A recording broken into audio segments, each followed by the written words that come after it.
Hey, this is Politics with Laura, and I got a good one for you today.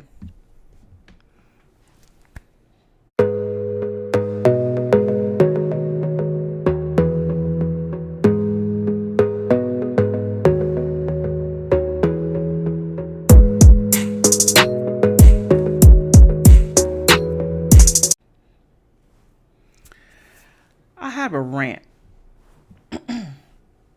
Now, I looked in Yahoo News and I saw this, and I'm just like, oh, no, no, no, no, no, no, no, no. Now, I'm not a Democrat nor a Republican. I'm on neither plantation. I like being independent because then I can criticize both.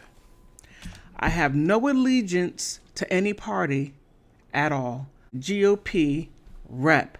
Adam Kinzinger says the House Republicans will have a total non-functioning majority in 2023, and McCarthy, the Speaker, will be the equivalent to a dog who caught a car. Okay, no. No. Politicians, whether if you're Republican or Democrat, you work for the people that voted for you. And we want for you to do your job. And that is, we put you there to do a specific job and not to up one the other like children. We're not paying you all that money to act like schoolyard bullies. No. One vote, one person, one vote. Keep in mind,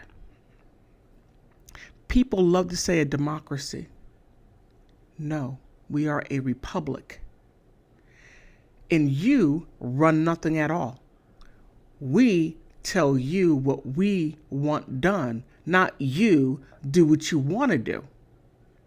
And I'm directing this to all politicians, whether if you are in a House of Representatives, whether if you are in the Senate, whether if you are running for class president trying to give students reduced lunch, whatever it is.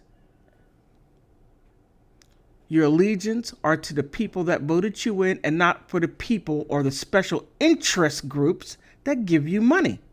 You got so much twisted. So much twisted. But let's take a look at what is said. He says, or the bullet points are,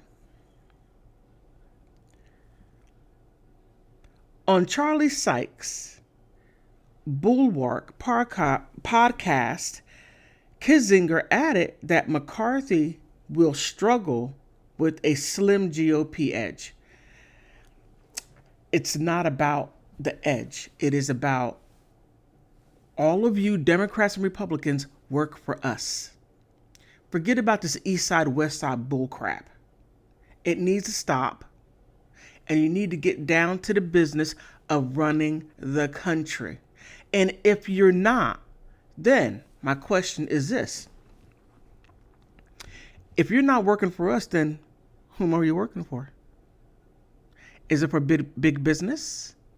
Or is it for the people that are above these corporations? Just a thought. Okay.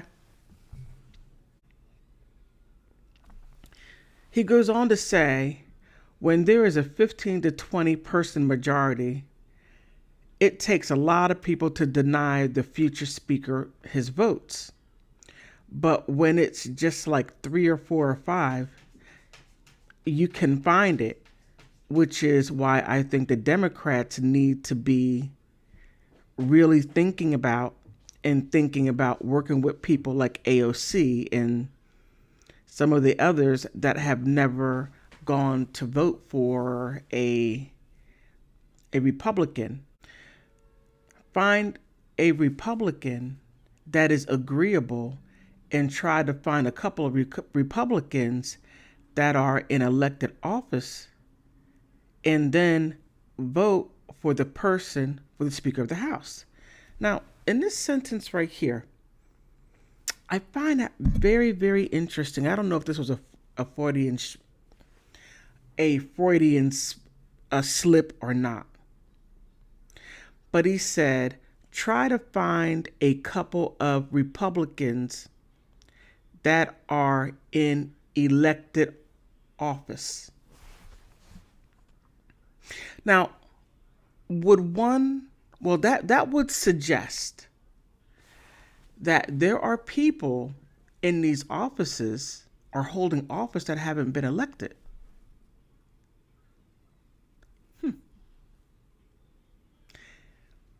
Am I misunderstanding something? Or did he accidentally say something that he wasn't supposed to say? Interesting, interesting, interesting. Kinzinger, who was first elected in 2010 and was formerly close to McCarthy, slammed the one-time friend who was navigating a delicate situation of trying to appear far-right, mainstream, conservative, moderate members of his caucus with a thin majority.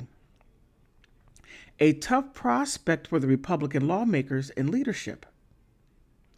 This couldn't happen to a nicer guy, Kinzinger kept. I used to be great friends with Kevin McCarthy. He has been the biggest disappointment in my life. He then went on to criticize Republican Elise Stefanik of New York, who replaced Liz Cheney as the chair of the House of Conference last year after the Wyoming congressman or woman repeatedly spoke out against the former President Donald Trump, debunked election claims, and his role on January 6, 2021. Let's look at Elise Stefanik, who I think is probably thinking, okay, if Kevin goes down, I can be the next speaker right away, having the lack of the red wave. She already tweets to her endorsement on Donald Trump, like, how pathetic can you get? By the way, how obvious can you get? He said. And, this right here, this little petty backbiting, again, needs to stop. Because you work for us. We, the people. You do. And we, the people, to remind you, all of you, that you work for us. So all this silliness needs to stop. That is so high school. And the sad part is some of you are grandparents and you're acting like this in the country, running the country like this. No. I think there needs to be a huge shakeup. Fire everyone. And I would say get rid of parties. That would be the best thing, in my opinion. I very well could be wrong. It's just my thought. Get rid of the parties and put people in special interests in these corporations. No, you got to keep your mitts off of politics. Because this is a republic and not a democracy. What do you think? Are you on a plantation, Democrat or Republican plantation? And if you are, then how are you going to resolve the situation? Because these are the people that were elected in your in your respective areas. So get on the phone and tell them that they work for you or that they work for us, and this pettiness needs to stop. Run the country and stop with this backbiting stupidity. On that note, what do you think? I want to thank you for stopping by, because you could be anywhere, but you decide to stay here with me and listen to my video, because politics runs the world. Now, whether if you agree with the politics or not, put something down in the comment section. Whether if you agree or disagree with me, that is okay. We can agree to disagree, or we can agree to agree. So please help me get to 500 subscribers, and then help me get to 1,000 subscribers. And thank you for stopping by.